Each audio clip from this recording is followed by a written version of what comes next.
Hey, it's another week and another coffee talk series on marketing. This week, we're going to be talking about smart marketing, what it is and how it can help you achieve the goals that you want for your business when it comes to marketing or smart marketing. So sit back, relax, and we're going to dive in to a little smart marketing.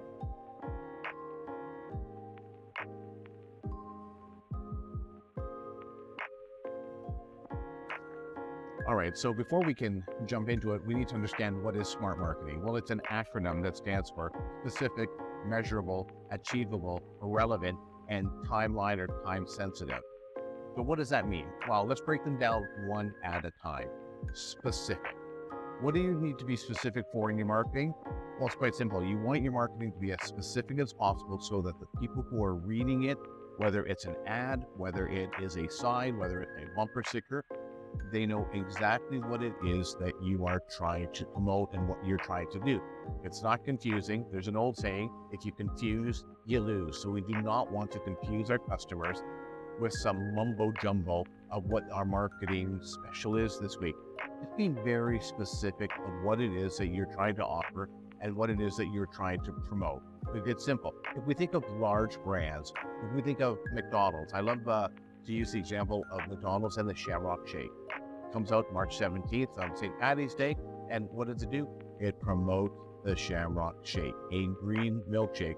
There's nothing mumbo jumbo about it. They're very specific. Hey, come in for the week of St. Patty's Day and you can get yourself a Shamrock Shake. Oh, and by the way, it's the only time that you can get yourself a Shamrock Shake. Hyper specific on what it is that they're promoting, and it works because what happens every year? They sell tens of thousands, millions, actually, I should say, of the Shamrock Shake. Now, beyond being specific, it needs to be measurable. That's the M in SMART. So it has to be measurable. You need to be able to measure before you start the campaign, and then once the campaign is done. Did it work? Yes or no? And there's no problem if it didn't explode in traction or bring people in. You need to be able to measure it though. What worked, what didn't work, repeat what worked, and do it over and over and over again. So whatever it is that you need to do, we can add measurable for it. Just getting a top up on this coffee to measure my coffee.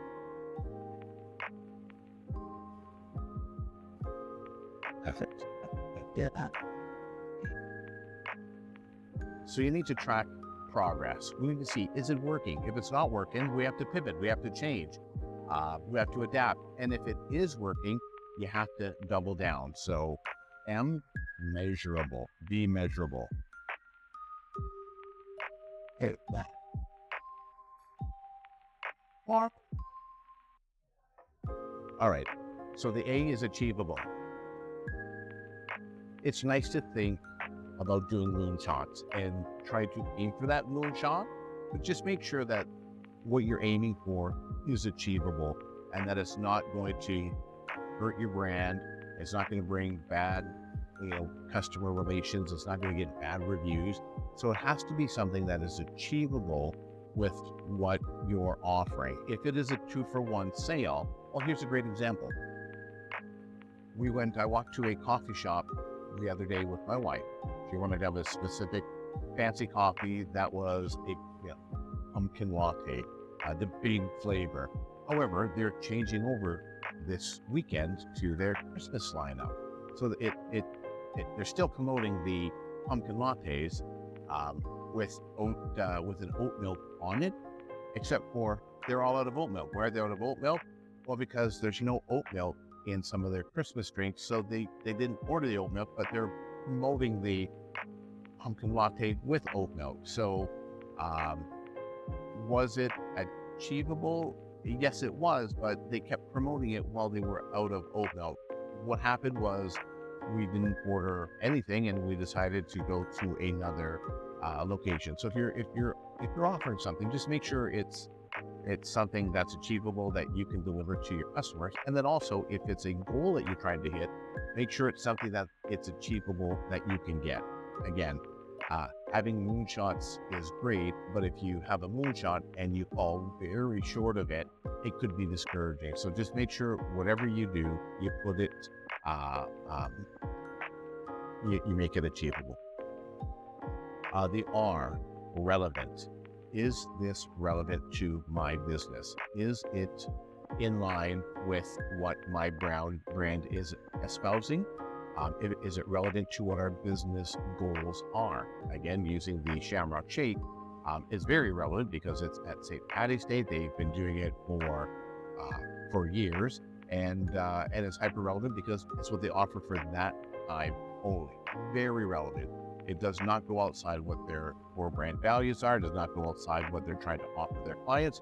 It's very relevant to that. You need to make sure when you're setting up things and setting up marketing strategies, marketing plans, marketing budgets for whatever the season is that you're trying to promote or the product that you're trying to promote, you have to make sure that it's relevant to your core values and relevant to what your business needs are. Don't promote something that might be a fad today and gone tomorrow just because you think that you can promote it and get some sales.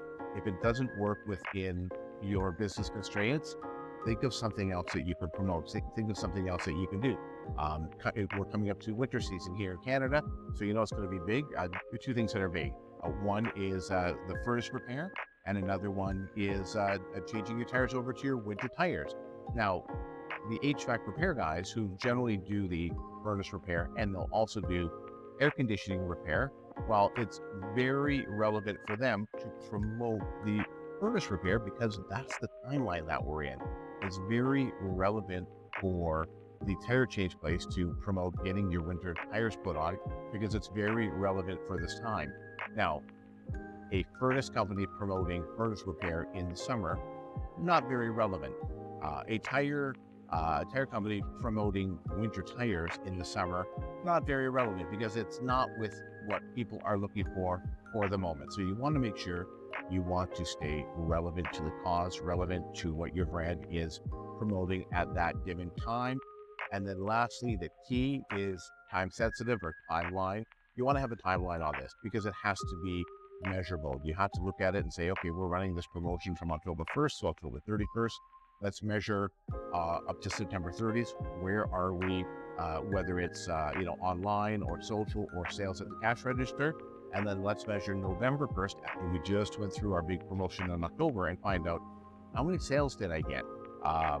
Was it worth it? Do we want to do it again next October? Is this something that can be a monthly program that we can run year after year after year? And if it is, you want to then double down on it. So next year when October comes around, you want to promote it and maybe go a little bit heavier if it worked for you. And that's why you want to make sure that you have a timeline and you're time sensitive to being able to measure success on it. So again, just as a quick reminder, what SMART stands for, it's specific, it's measurable, it's achievable, it's relevant, and it's time sensitive. You want to make sure that you encapsulate all of those things into your marketing, into your ads, and that could be into your social medias, that could be into your blogs, that could be into your if you're networking during the month of October, you want to incorporate all of that stuff in as well. So you want to be smart marketing in everything you do to help your brand get to the highest level possible and then do it again. So I hope this is inspired and giving you a couple of good ideas on what you can do with your marketing and what you can do as we're leading up between now and Christmas, and sales seem to go up at this point in time of year. So incorporate smart marketing into everything you do, measure everything, see what worked, and start repeating what is working, and then ditch what is not working. Well, until next time, when we meet at another cafe, I'm Trevor. Have yourself a great, fantastic week.